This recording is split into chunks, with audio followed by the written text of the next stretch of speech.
Indonesia muncul bukan tiba-tiba sebenarnya. Bukan tiba-tiba, tapi ada suatu akumulasi cita-cita dari dulu untuk mengangkat kembali apa yang telah berjalan dahulu kala.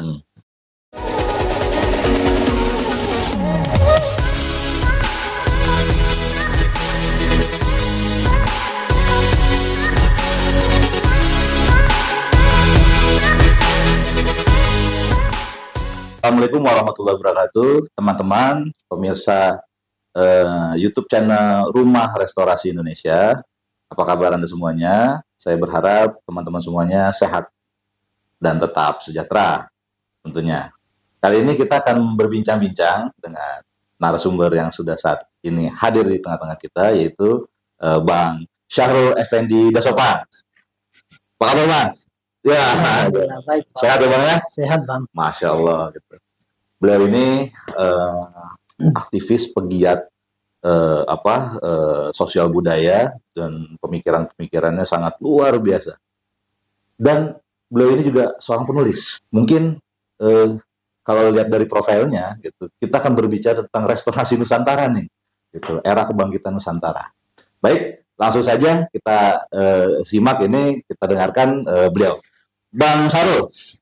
Ya Bang. Aktivitas apa nih sekarang? Sekarang saya lagi fokus nyalek nih Bang. Wis, alhamdulillah nyalek ya. Nyalek karena udah tidak masanya lagi. Saya pikir saya harus dari pinggiran, teriak di pinggiran, nggak dapat nggak bisa masuk juga ide-ide kita itu. Saya pikir harus saya masuk ke sistem itu. Masuk ke sistem. Oh ya, gitu. Nah, lantas kalau misalnya Bang Syahrul mau masuk ke sistem, apa yang mau Bang Syahrul lakukan di dalam sistem itu?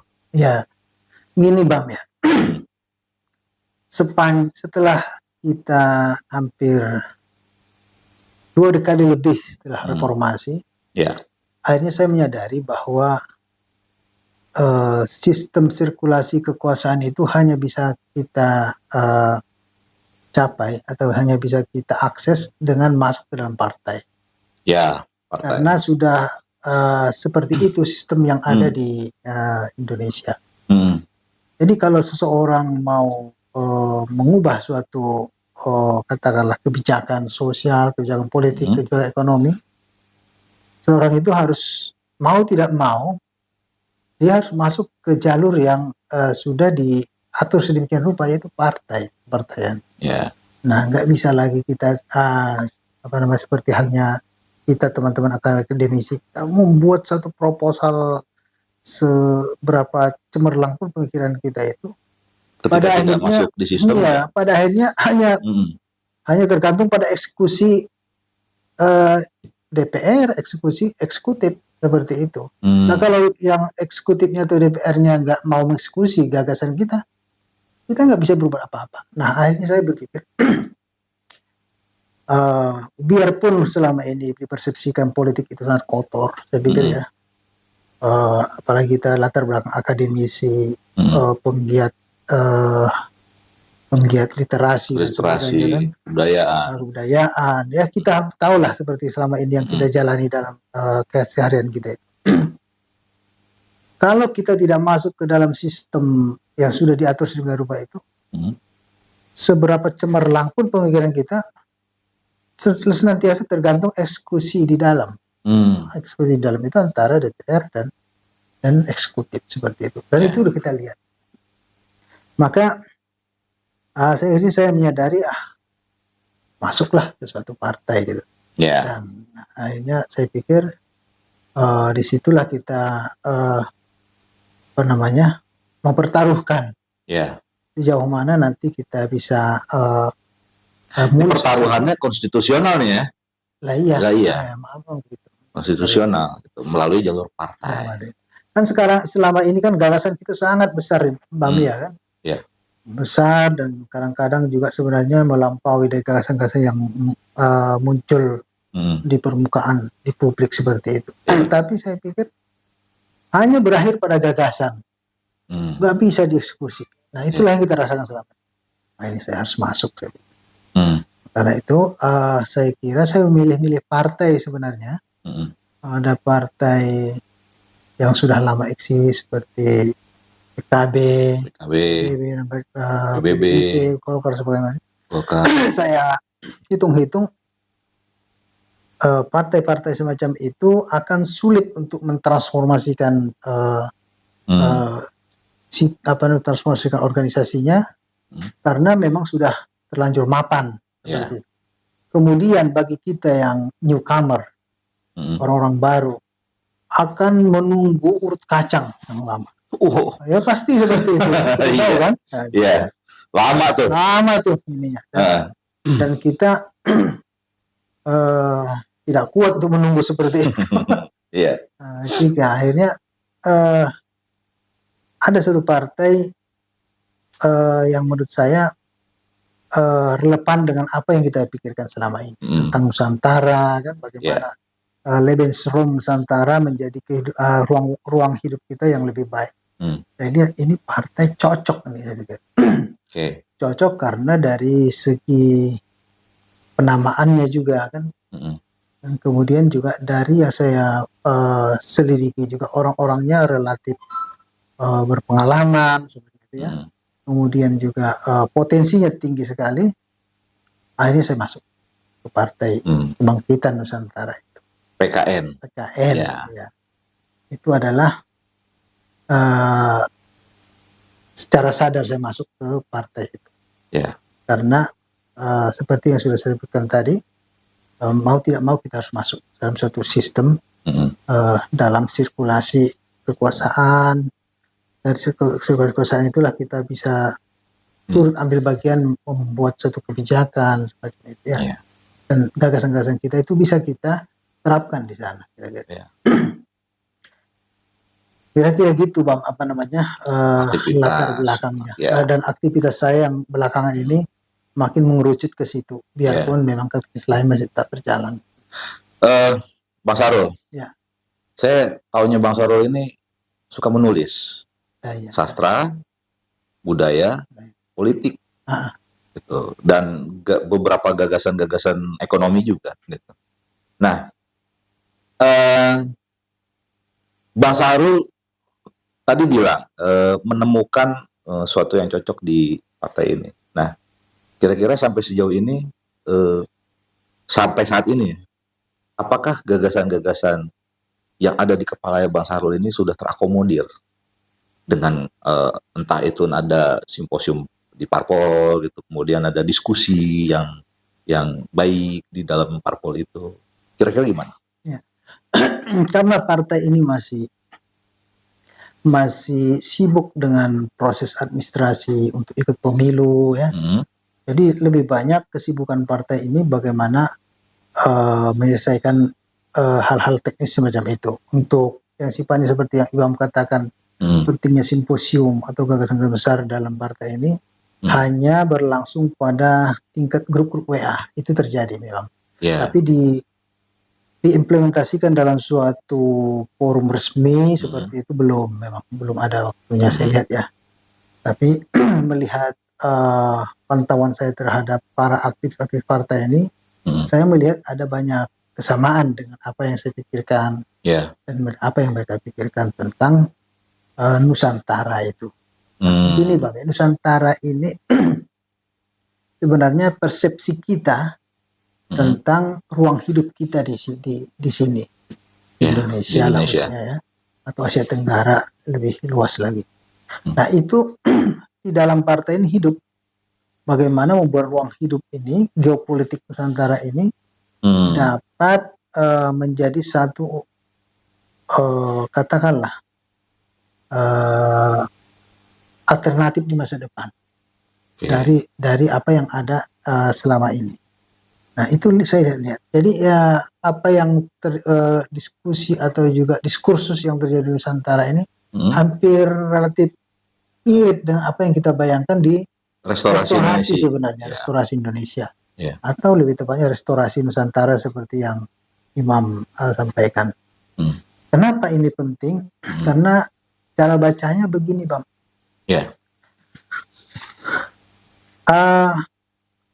Indonesia muncul bukan tiba-tiba sebenarnya.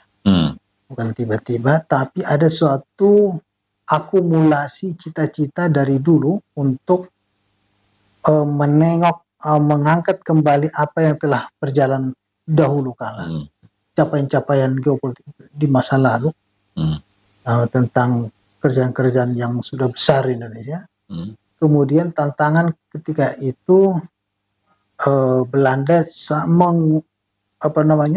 mengkooptasi sedemikian rupa Nusantara itu. Nah, saat itu Indonesia muncul menjadi satu nation state. Nation state.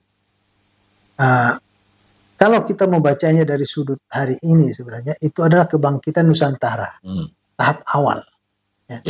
Kebangkitan Nusantara tahap awal. Apa yang dimaksud dengan kebangkitan Nusantara tahap awal? Yaitu kebangkitan yang membuat adanya meletakkan fondasi bagi munculnya Indonesia yang besar, Indonesia yang makmur seperti itu. Itu sudah kita lalui sebenarnya. Bahkan sudah jatuh bangun, kan? Mulai dari katakanlah 45 kita merdeka, terus tahun 65 ada koreksi total terhadap ya kan, kita beralih ke lebih liberal, sedikit lebih ke kanan, terus reformasi kita koreksi lagi. Nah, setelah koreksi sekarang setelah berjalan 2 dekade lebih, kita walaupun tidak ada koreksi total seperti yang sudah berlangsung sebelum itu, tetapi tetap terjadi transformasi. Gitu. Nah, saya melihat bukanlah kebetulan ketika Jokowi memindahkan ibu kota, kemungkinan ya memindahkan ibu kota ke IKN, Kalimantan. Itu adalah akumulasi dari kebangkitan Nusantara tahap pertama. Kebangkitan Nusantara pertama. Ketika itu nanti terjadi, ibu kota kita di di Kalimantan Timur dan menjadi satu ikon tersendiri dari Nusantara, itu akan memicu lebih kencang lagi kesadaran kita tentang jati diri kita sebagai negara besar di kawasan. Jadi seiring dengan ke arah sejarah masa depan semacam itu, kehadiran seperti PKN, kehadiran seperti institusi-institusi yang menginginkan restorasi Indonesia yang lebih lebih kuat di masa depan, itu memang sejalan. Memang sangat tuntunan sejarah. Itu nggak diminta juga, semua orang seolah-olah terorkestra ke arah seperti itu. Nah, itulah saya pikir relevansinya partai ini, bagaimana ibarat seorang dirijen, dia mampu mengorkestra seluruh kekuatan-kekuatan itu untuk menuju kebangkitan Nusantara tahap kedua itu. Jadi itu arahan. Jadi menarik ini Bang. Jadi gini, kalau kita tanya kepada masyarakat, kebetulan kemarin saya pernah ke daerah ya, sebut saja di suatu daerah di Jawa Timur, itu sebenarnya yang rakyat itu simpel. Mereka tidak ingin macam-macam, mereka cuma ingin makmur. Mereka ingin dijamin, kemudian mereka ingin hidup tentram, ya kan, gitu kan, dan mereka ingin hidup itu menjadi lebih mudah, efisien, tetapi dan juga bermakna tentunya. Gitu. Nah, jadi namun pada faktanya kan seringkali kita melihat berbagai macam ketimpangan, gitu kan. Contoh kasus kalau misalnya pengen mengurus sesuatu itu harus berbelit-belit, kemudian ada juga yang budaya yang disebut saja lah itu budaya harus nggak bisa selesai di atas meja, harus di bawah meja gitu. Nah budaya-budaya seperti itu yang terjadi sehingga mempengaruhi kultur kita dalam berpolitik juga gitu. Dan tentu ini PR berat ya buat politisi, teman-teman yang bergerak di bidang politik gitu, tentang menangani politik yang transaksional. Saya tahu gitu kan, kita semua di sini pernah sama-sama menolak gitu ya hal-hal yang seperti itu dalam tataran idealisme gitu. Dan yang saya ingin lebih gali adalah bagaimana ketika Bang Sahrul ini sudah memilih platform partai politik yang saat ini sudah menjadi pilihannya Bang Sahrul, gitu. Kemudian ide dan gagasan Bang Sahrul itu dan yang apa pernah kita perjuangkan itu tentang politik transaksional itu bisa sedikit demi sedikit dikikis gitu. Nah, kira-kira Bang Sahrul itu punya gagasan apa gitu tentang hal itu? Jadi kalau saya melihat politik transaksional itu bagian dari korupsi ya, korupsi politik sebenarnya. Korupsi dalam dalam pengertian yang lebih luas adalah penyalahgunaan aturan main yang sudah ada. Nah, itu korupsi. Kenapa terjadi begitu masif penyalahgunaan aturan atau penyalahgunaan wewenang di berbagai tingkatan, di berbagai aspek di negeri kita ini? Saya sebenarnya melihat itu residu dari penjajahan. Residu dari penjajahan. Kenapa ini? Jadi sebenarnya sisa-sisa penjajahan secara kultural masih melekat dalam kesadaran aspek kita semuanya, kebudayaan kita. Itu harus kita akui seperti itu. Kenapa? Jadi penjajahan masuk ke sini itu memang metode korupsi. Gitu, ya. Iya. Mana ada penjajahan tanpa metode korupsi? Misalnya merayu para pejabat publik di masa itu, katakanlah kerajaan-kerajaan, supaya menyalahgunakan kekuasaannya untuk kepentingan keuntungan surplus kapital. Surplus kapital. Ya. Dengan dia hanya tidak bekerja apa-apa, hanya menyalahgunakan kekuasaannya. Dan itu terus mengendap dan kita warisi sampai hari ini. Dalam beragam corak dan beragam bentuk. Jadi, kalau untuk mengatasi hal semacam itu yang Ibam sayangkan itu transaksional dan sebagainya itu, kita harus berangkat dari metode eliminasi penjajahan di segala bidang. Nah, itu dia, eliminasi penjajahan di segala bidang. Ya. Nah, itu. Jadi mengeliminasi segala penjajahan itu memerlukan koreksi kesadaran.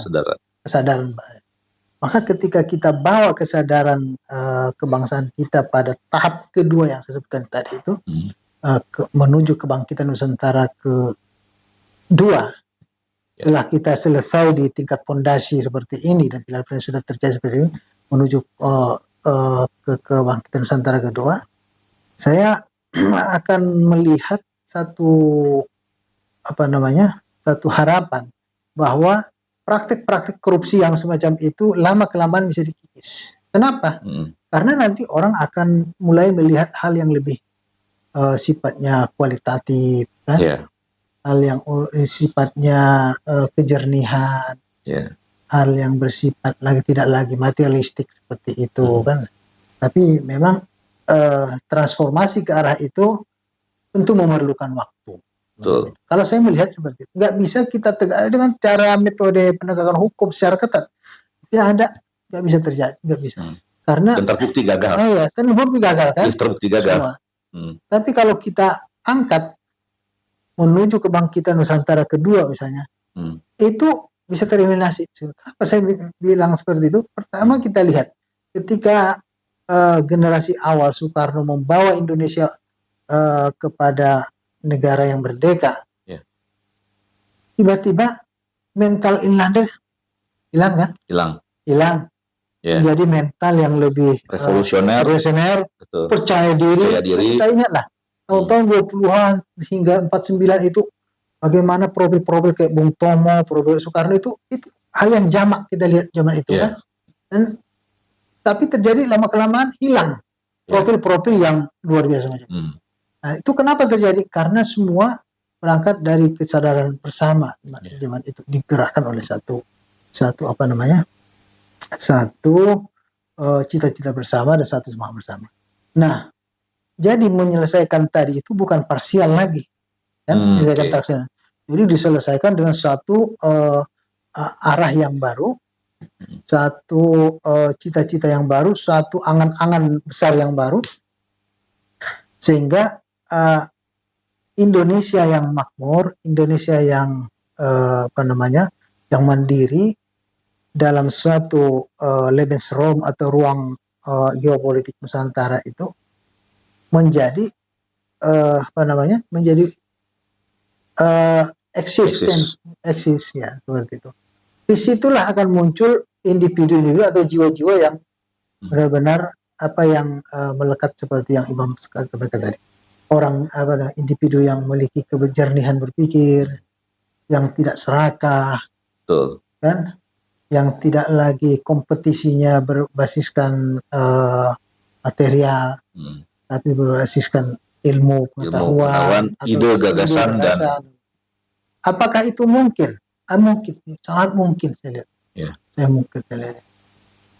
Nah, kira-kira cara saya berpikir mengenai eliminasi atau itu mengkikis korupsi politik, korupsi hukum, seperti itu, Bang.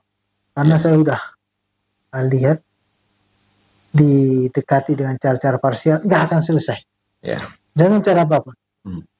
Kita udah melihat KPK berapa puluh tahun, hampir 20 tahun ya. Sudah mau 20 tahun. Hanya seperti itu. Dan nggak akan mengikis semua terjadi seperti itu. Nah, saya pikir jadi pendekatannya harus lebih pendekatan melampaui parsial seperti itu. Udah pos nih. Ya seperti itu. Jadi dia harus suatu gerakan massal di mana suatu bangsa menginginkan satu fase dalam sejarah mereka untuk melompat. Ya, kita butuh kuantum. Kuantum. Baik. Sebelum dilanjut, pemirsa Rumah Restorasi, kita akan jeda sejenak setelah break berikut ini.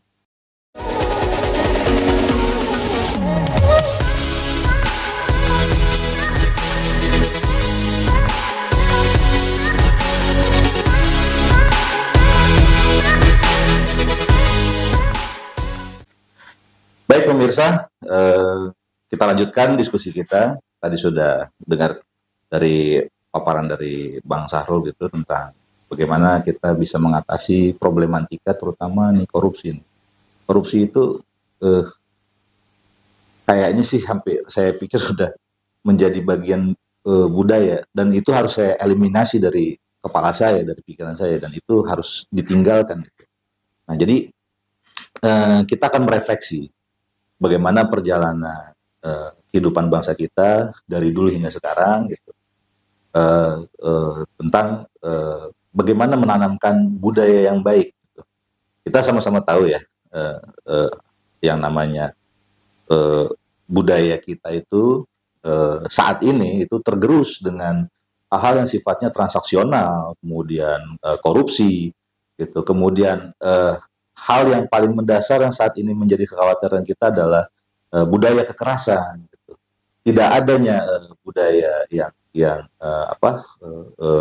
lebih kepada pendekatan ilmu, gitu, lebih kepada pendekatan kekerasan, gitu. Bahkan mudah tersinggung, gitu. Tidak mengedepankan lagi dialog, gitu. Tidak ada lagi dialektika yang bermakna gitu, yang bisa membuat kita menjadi berpikiran besar dan berjiwa besar, berpikir dan berjiwa besar gitu.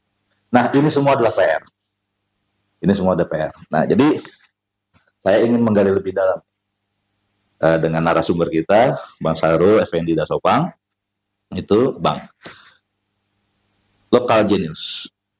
Indonesia sangat kaya. Budaya kita banyak, dan orang cenderung melihat kalau merefleksi masa lalu itu kira-kira ada budaya-budaya yang cenderung lebih permisif terhadap perbedaan dan tidak selalu mengedepankan kekerasan itu kemudian tidak melulu itu harus ada ketersinggungan gitu. Nah, ini Bang Syahrul kira-kira gimana Bang menurut Abang ini tentang refleksi kita untuk membangkitkan dan menanamkan kembali itu kesadaran itu, budaya yang baik ya tentunya di masa sekarang.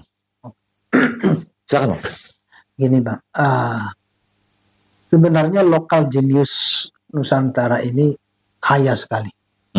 Dan saya melihat belum punah, masih bisa didorong potensinya untuk muncul dan berkembang kembali.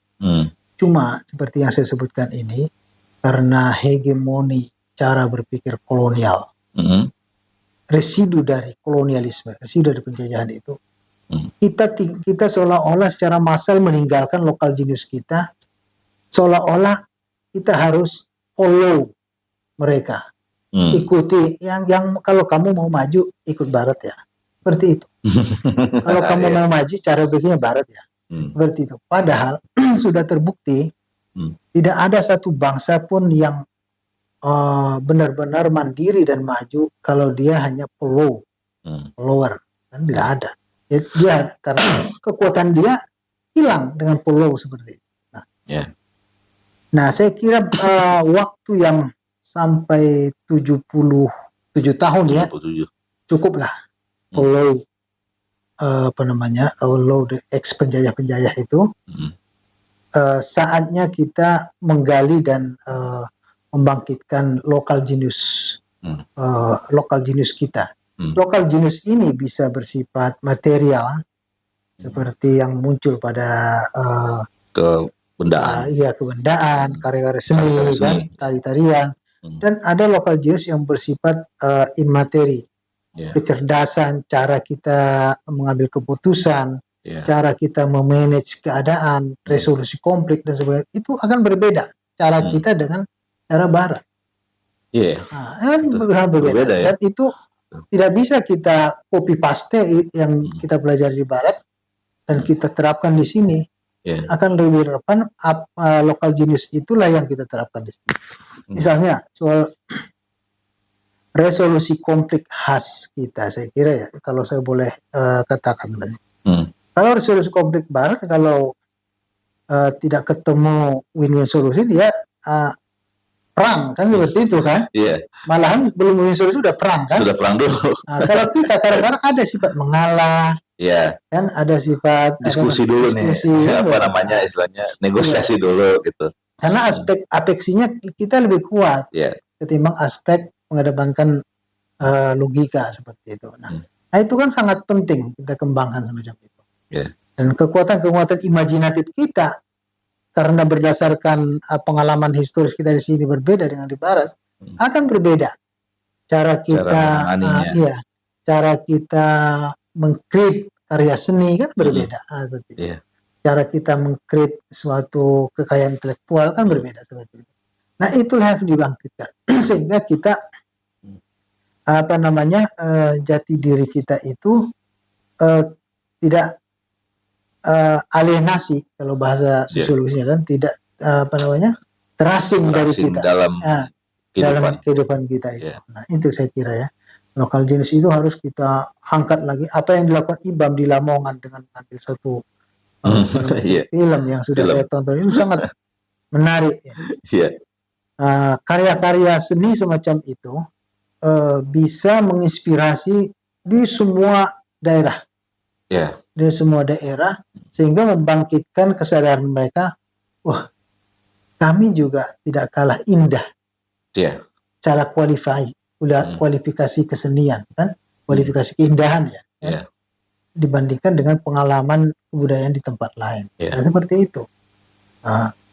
Kalau misalnya itu bisa diadopsi oleh Partai Kebangkitan Nusantara sebagai cara untuk membangkitkan kekayaan lokal kita dari segi budayanya, segi seninya, bagi saya sangat menarik. Menarik, dan saya pikir saya perlu mengatensikan itu. Kalau suatu waktu ada kesempatan kepada pengambil keputusan di partai ini untuk menghidupkan lokal konten semacam itu, Hmm. sehingga kekayaan lokal konten kita itu terangkat sedemikian rupa sehingga menjadi Iya, karya-karya yang bermutu iya. Yang juga tanpa kehilangan menginspirasi. komersial kan. Iya. Nah, Yang juga yang jelas menginspirasi dan jadi gini Bang, ini menurut pendapat saya, kacamata saya, gitu. Keragaman budaya yang ada, gitu. Kemudian dikolaborasikan, gitu. Kemudian disusun menjadi suatu nilai itu yang menjadi sebuah platform dari apa yang Bang Sahrul dan kawan-kawan di partai sana itu sedang perjuangkan. Gitu. Saya rasa itu mungkin akan berefek nanti ketika dalam merumuskan sesuatu kebijakan, polisi publik.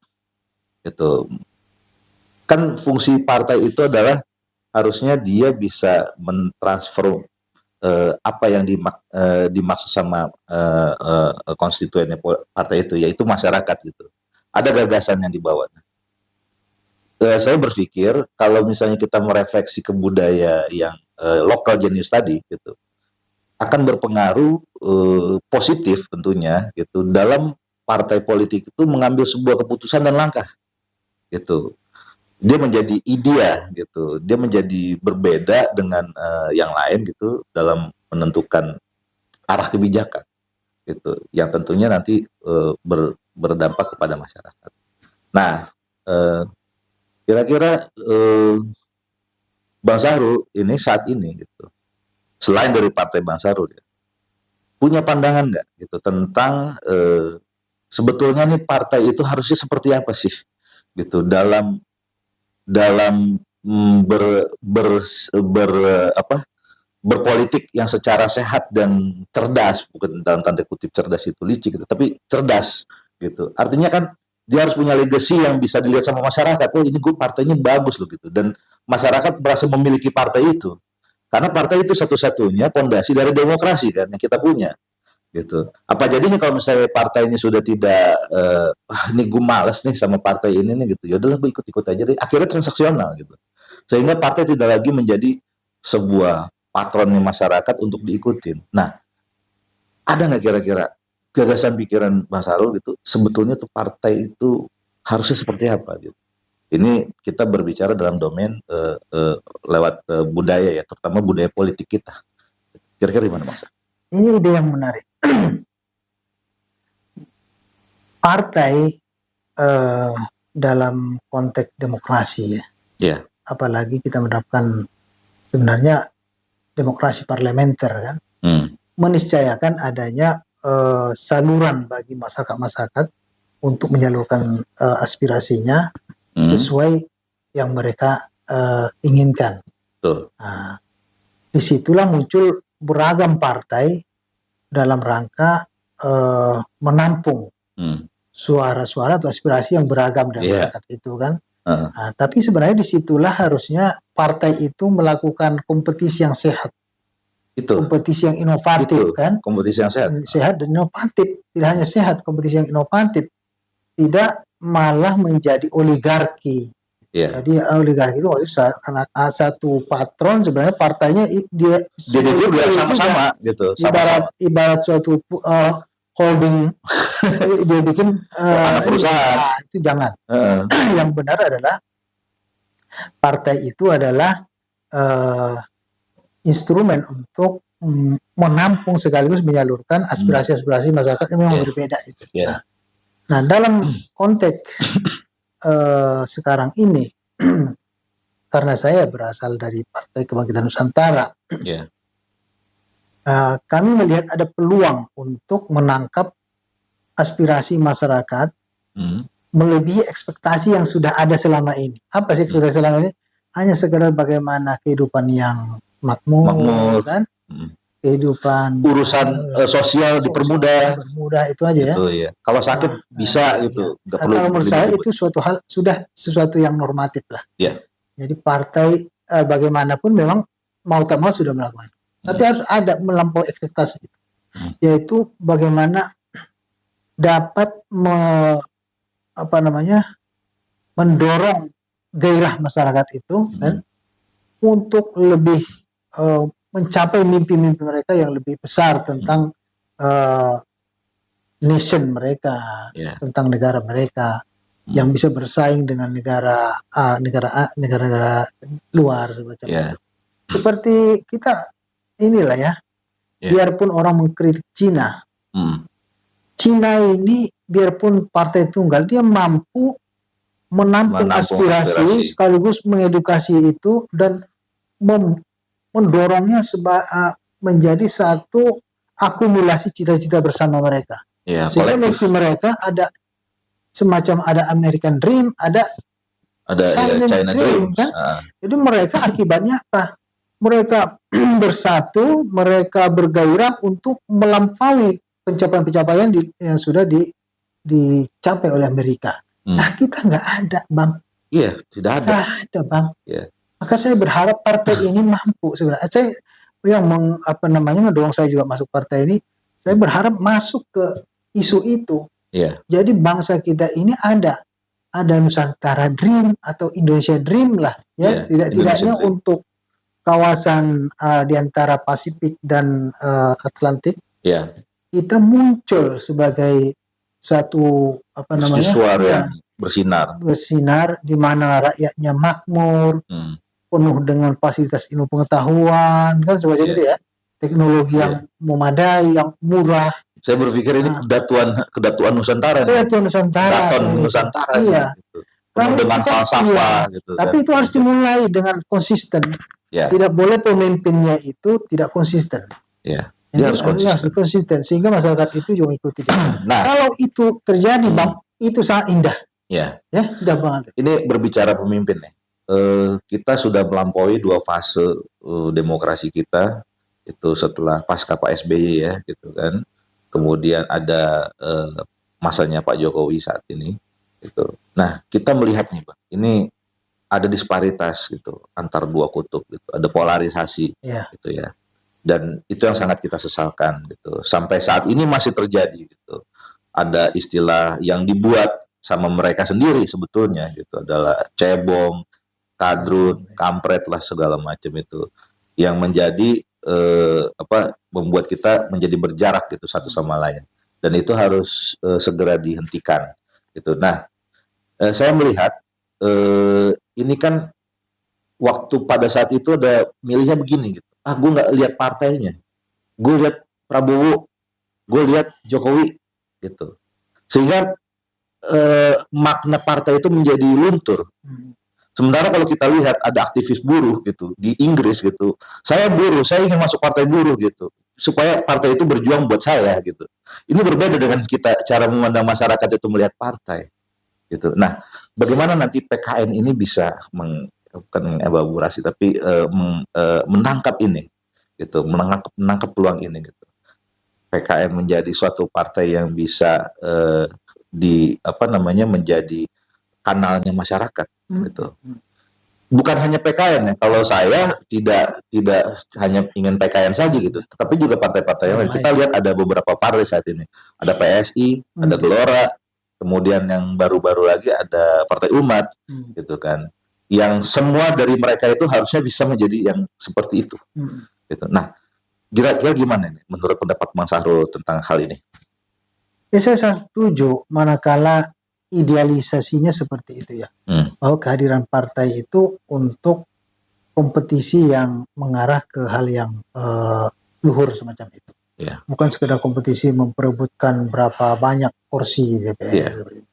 Nah, mengenai kadrun, cebong, saya melihat, saya harus katakan bahwa para pemimpin partai itu harusnya bisa mengambil intervensi, bisa mengambil intervensi dengan menghentikan unsur-unsur istilah yang menyudutkan semacam itu. Harusnya bisa, gitu kan. Tapi mohon maaf, saya melihat mereka membiarkan itu lebih pada untuk memudahkan konsolidasi masing-masing itu kan.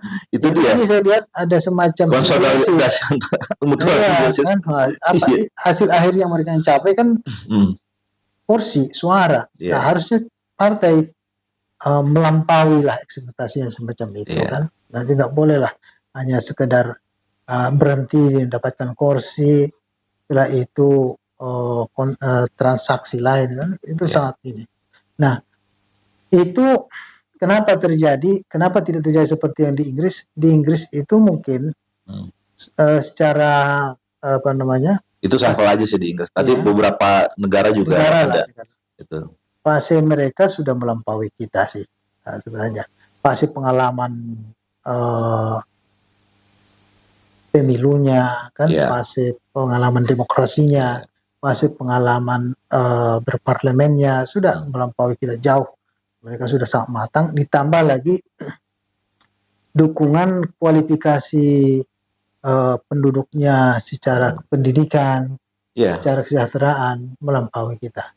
Nah, kita kalau mau sebenarnya tidak harus seperti yang disebutkan follow tadi, kita bisa mencari cara kita sendiri, karena sebenarnya kebutuhan pokok di Inggris dalam hal katakanlah untuk makanan, kesehatan, pendidikan sebenarnya berbeda dengan kebutuhan kita karena kita setiap negara pun berbeda itu ya. Pertama dari segi musim aja, kita tidak mengalami musim dingin yang menghentikan aktivitas kita kan, harusnya gitu ya. Harusnya dengan musim yang stabil seperti ini, kita bisa melampaui dengan cepat apa yang telah dicapai di negara-negara yang minim seperti tadi. Itulah saya nggak ngerti juga. Itulah sebabnya mengapa saya pikir kalau saya terus di belakang garis, kapan kita ini kan mengintervensi itu. Misalnya pada umumnya kita tidak terlalu muluk-muluk kan Bang, untuk kebutuhan pokok kita kan. Kan nggak terlalu muluk-muluk kan. Kita punya mobil bagi kita sudah kaya di sini kan. Di tempat lain di Inggris atau di Eropa misalnya punya mobil memang kadang suatu keharusan. Karena bahkan mereka nggak perlu gitu punya mobil. Nah, saya cukup pakai transportasi publik dan transportasi publiknya sudah bagus, sudah baik. Gitu. Nah itulah makanya saya pikir PR semacam itu, koreksi-koreksi cara kita berpikir itu juga melekat dalam proses transformasi Indonesia ke depan itu seperti itu. Dan saya pikir suatu partai seperti PKN, tidak hanya PKN ya, partai-partai lain hendaknya mengambil peranan itu. Kan? Jadi tidak hanya menjebak masyarakat pada sekedar menampung suaranya, kan? Lalu mengolahnya menjadi mengelabui masyarakat. Aduh, itu lebih parah lagi kan. Saya pakai istilah mengelabui. Apalagi kita akan mendekati lebih parah lagi kontestasi presiden kan, sudah sangat saya kira tidak seharusnya terjadi semacam itu. Kita semua punya harapan yang baik gitu. Dan saya terutama dan teman-teman punya harapan dan kesadaran yang sama. Kami masih yakin kok ada partai itu berfungsi karena secara teoritis memang harusnya seperti itu gitu. Teori itu kan ada karena sudah pernah diuji gitu kan, dan harusnya seperti itu. Kalau misalnya ada yang melenceng dari itu, maka kita tugasnya kita jadi watchdog gitu untuk hal-hal yang seperti itu. Gitu. Ya, jadi pilar demokrasinya itu partai, gitu. Partainya dibenahi, gitu. Kemudian platform partainya pun juga sesuai dengan apa yang bisa menampung aspirasi masyarakat. Saya masih yakin gitu ada partai-partai yang baik. Gitu, walaupun keyakinan saya cuma 1% misalnya, gitu, tapi nggak apa-apa, gitu, setidaknya masih punya keyakinan gitu ya. Saya bukan hanya partainya sebetulnya, tapi juga para politisinya yang mengisi partai, gitu. Kan gini Bang, orang baik kalau misalnya diam aja di luar gitu, akan kalah sama satu orang jahat. 10 orang baik di luar gitu, tidak berkompetisi di dalam gitu, kan satu sama orang jahat, gitu. Nah, makanya kami juga melihatnya itu, ini kok orang-orang baik itu pada nggak mau masuk gitu. Ada salurannya sebetulnya, ada parpol gitu kan. Mereka masih punya antipati, enggak deh gitu, gue alergi sama parpol gitu. Nah, saya nih melihat nih gejala seperti itu harusnya tidak boleh dipelihara gitu. Harusnya diberikan apa namanya pemahaman gitu.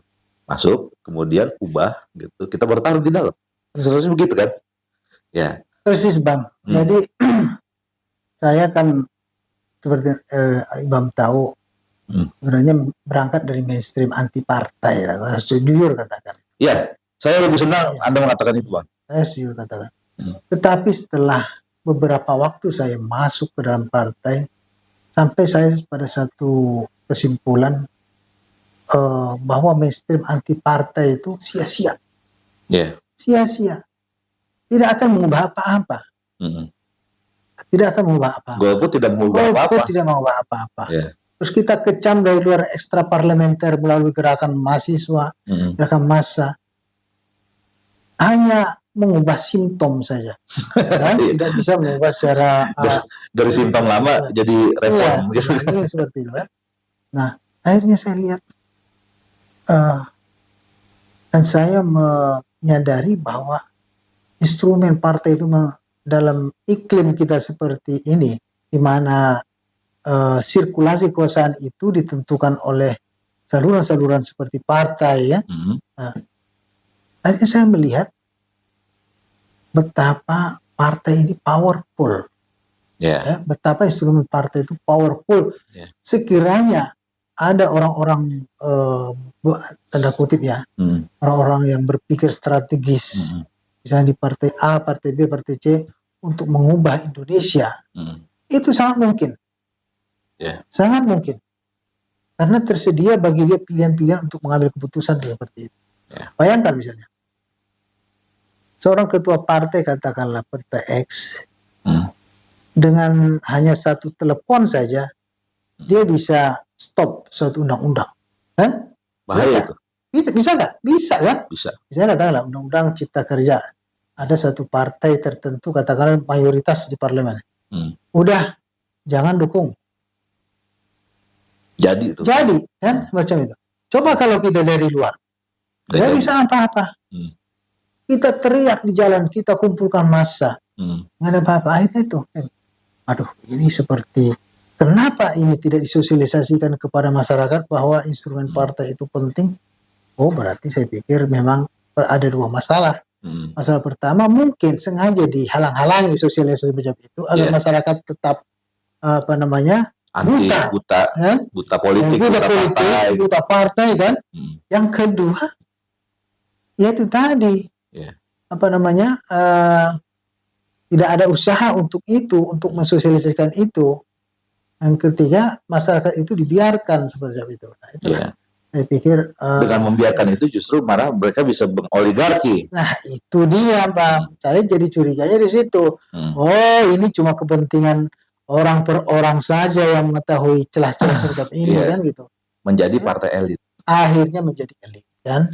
Menjadi elit dan hanya beberapa orang saja yang bisa mengatur negeri. Nah, dan itu tidak boleh terjadi. Tidak boleh terjadi. Dan harus banyak orang yang masuk dan mengalami sendiri pertarungan di tingkat partai memang lain memang dari organisasi seperti yang kita alami selama ini. Di tingkat partai ini seperti pengalaman-pengalaman macam orang, kadang-kadang yang lurus bisa terpental, yang bengkok menjadi menang. Nah, disitulah mungkin harus ada pengalaman-pengalaman yang lebih panjang, lebih tahan banting untuk bisa beradaptasi dan memenangkan pikiran di suatu masa akan depan. Ini seperti itu. Dan yang kita taruhkan ada gagasan, cita-cita, bukan sekedar fasilitas seperti itu. Baik, ini kalau misalnya kita terusin diskusinya bakalan panjang. 2 hari ini gitu. 2 hari itu 10 SKS nih. Tapi ini sangat menarik. Ada satu ingin saya sampaikan, Bang. Bahwa kita bangsa ini harus mulai menatap kebangkitan Nusantara kedua. Betul, saya sepakat. Kebangkitan Nusantara kedua sudah saya kira ditandai. Apakah itu disadari Presiden Jokowi atau tidak, kita nggak ngerti. Iya. Yang jelas nama ibu kota nanti Nusantara. Iya. Kan? Iya. Dan udah pindah kan. Iya. Nah, dari situ kita harapkan ada suatu transformasi besar-besaran di mana kita menjadi kebudayaan yang mandiri, kan, kemampuan teknologi yang mandiri, dari segi kemampuan teknologi perang, teknologi macam-macam mandiri, tidak tidak melulu tergantung pada negara lain. Dari situ kita akan bisa memaksimalkan potensi-potensi sumber daya alam kita, potensi-potensi sumber daya manusia kita, sehingga implikasinya adalah kemakmuran yang makin merata. Saya mimpinya ke situ dan saya lihat potensi untuk itu negeri kita lebih dari cukup. Baik secara geopolitik maupun secara potensi alamnya sendiri. Dan penduduknya sangat cerdas manakala dikelola dengan benar. Pendidikannya, suasana lingkungannya, alamnya dan semacam itu. Ini kan masih banyak residu-residu penjajahan sehingga kita satu sama lain tidak melihat masa depan itu ada. Yang kita kejar hanya kepentingan-kepentingan jangka pendek semacam itu. Itu. Baik, Bang Sarul, luar biasa diskusi kita nih. Gitu. Ini kalau misalnya tidak karena rezim waktu nih, kita ingin lebih panjang lagi mengulas gitu, terutama tentang masalah-masalah yang sifatnya kebangsaan, sosial, dan juga kebudayaan gitu. Ada satu budaya kita itu yang hampir lupa, ini negara-negara Indonesia ini lautnya gede nih. Itu budaya maritim kita itu sangat dikenal pada masa lalu. Tetapi kita nggak bisa selesaikan sekarang diskusinya, mungkin next ke depan itu.